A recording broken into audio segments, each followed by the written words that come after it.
trending ang pagkamatay, hindi nabibigyan ng mas malaki. Nakakahiya naman po yata sa mga OFW na matay, hindi trending ang pagkamatay, hindi nabibigyan ng mas malaki. Ayan guys. Very trending ngayon guys yung ano na aksidente o yung namatay na bata na anak ng OFW sa NAIA. Matagal na to guys. So nag-action kasi yung OWA, binigyan niyang kalahating milyon. Ayan, marami akong napanood na post vlog na nag-react, lalo na yung mga OFW guys. Ako ayaw ko sanang ano to eh. Ayaw kong patulan to kasi ang hirap kasi kung may mangyari rin sa mga anak ko, 'di ba? Pero sa reaction ko na lang para sa kanila, guys, magsasalita na lang ako for OFW. Yan. Ang masasabi ko lang diyan, yung mga nag-post ng vlog, may point sila, hindi ko naman sila binabara. Yung nangyari naman na kalahating milyon binigay doon sa batang namatay na anak ng OFW, yung nasagasaan doon sa NAIA, kalahating milyon. Maraming nag-react na basa ko na napakalaki raw yung ibinigay. Samantalang sa mga comment section to guys samantalang raw yung ibang mga OFW, yung mga nangangailangan, hindi naman nabibigyan ng ganun. Marami ring OFW kasi guys, ang may mga nangyari rin sa kanila, sa buhay nila, mga anak nila, pero hindi ganun ang binigay ng OWA. So magpapaliwanag na lang tayo dyan guys. Bilang opinion ko para sa akin kasi guys, kung ano ba talaga yung nararapat, kung base ba sa OWA, OWA law o batas ng OWA, kung may makukuha ba talaga yung independent na yung anak ng isang OFW yung nangyari. Meron pa nga ako napanood na dahil lang sa viral kaya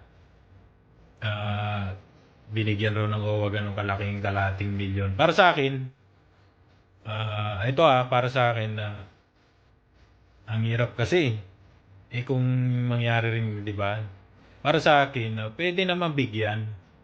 Pero para in fairness lang sa iba, siguro paliwanag na lang nila na sobrang laki para sa akin. Pwede naman para sa akin pwede naman siguro medyo lang, tama lang. Win-win situation lang.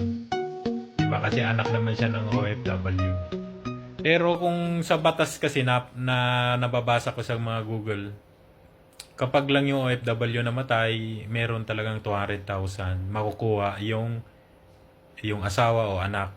Yan, yung nabasa ko. Pero kung ang namatay nga yung anak o asawa, wala akong nababasa. Pwede siguro, in ano lang, yung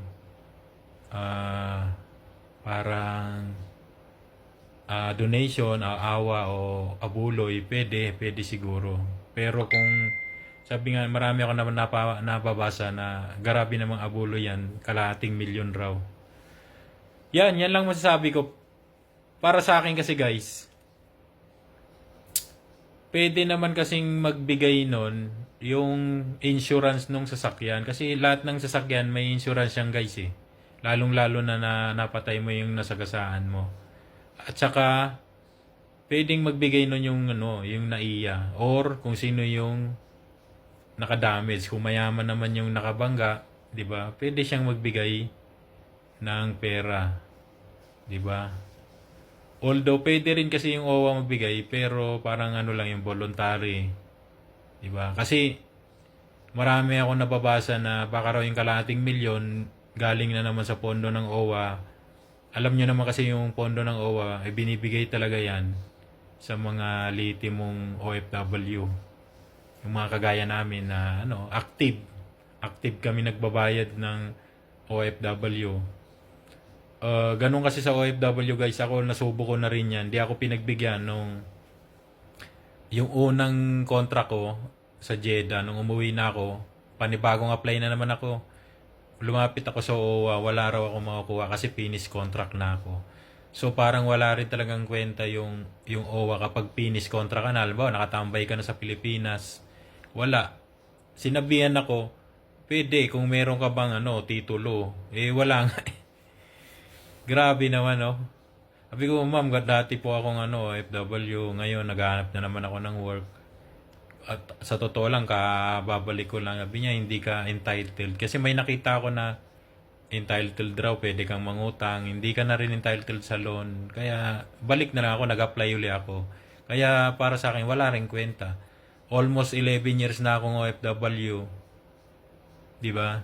Wala rin pala. Kahit pala ilan yung inuulog mo. Siguro, ang nagiging active ka lang, kung active ka ngayon, kagaya niya, nandito ka sa ibang bansa, active ka sa listahan nila. Pero once na nag-for good ka na, wala kang benefit na makukuha. Yun ang nakikita ko doon, guys, ha. Yun lang, guys, ha, masasabi ko. Bye-bye.